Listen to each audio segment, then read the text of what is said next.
I've heard about the CPC for many years. The church that I attended was very active with CPC volunteers, and I remember many years ago when my children were still young, I had a couple of ladies in the church that just kept, I don't know what the word is, but asking me if I wouldn't want to help here.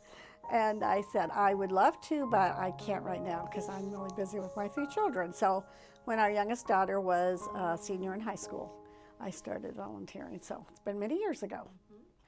Well, I'm a people person, and I love I love helping people and listening to people and sharing people. And I feel like I've been quite blessed in my own upbringing. I was very fortunate. I was raised by godly mom and dad, and my parents were missionaries, so I have seen a lot of situations similar to what we see here with their ministry over the years, and it's just always a blessing to be able to share and to pour into the lives of other people, and mostly that often just need you to listen or to encourage them. So I wasn't hesitant in knowing this would be something that God would, have me do and be a blessing, hopefully, to someone else.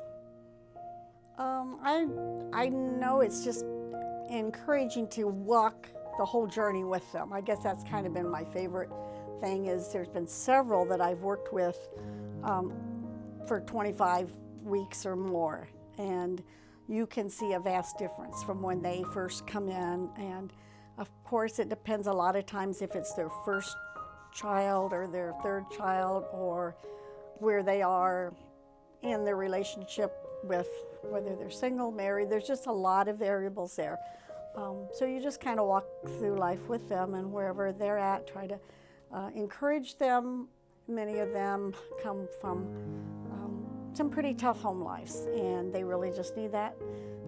Often just somebody to talk and listen and share, and not be there to judge them, but to listen to them and to try to walk the life with them. And so there's been a number of them, and I guess I just love when I'm able to keep on working with the same one and then see the little one in the end. And sometimes I wish I could look and see some that I've helped in the past, because I've probably been doing this over 10 years, and it's like, I wonder where they're at now or what they're doing, because sometimes we only see them for a few times after the baby comes, at least unless you happen to bump into them at the grocery store or somewhere, which is always fun.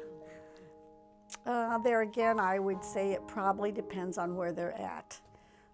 For the one that's 16 and has no idea what's going on, probably those very basic ones. And then someone that's had a child, they might go better with the toddler ones. And I think it just depends. I do have many that say they really enjoy the spiritual lessons too, and that's always refreshing to hear that when they do. There's been some that have told me that's their favorite, so I think it just all depends. Well, I think they all enjoy anything that's free, like we probably all do, And so most of them probably come with pretty tight situations financially, so I think that anything we can offer them, and they do often say that our used clothing is very, very good. I mean, it's like new. I just had one last week say, man, your clothes are so much better than garage sale things. So that's fun to be able to share with them, and so we're very appreciative of all the people that have given their things for us to be able to share that with other people. Well, we're always looking for volunteers, so yes, definitely. If you have a heart for people and ministry and service, I think it would be excellent, and you just have to wait for the right timing. If, like I said, I wasn't able to when my kids were young, I didn't feel, but that might be your situation, and maybe as you, become an empty nester, maybe that'd be a good time to think about it.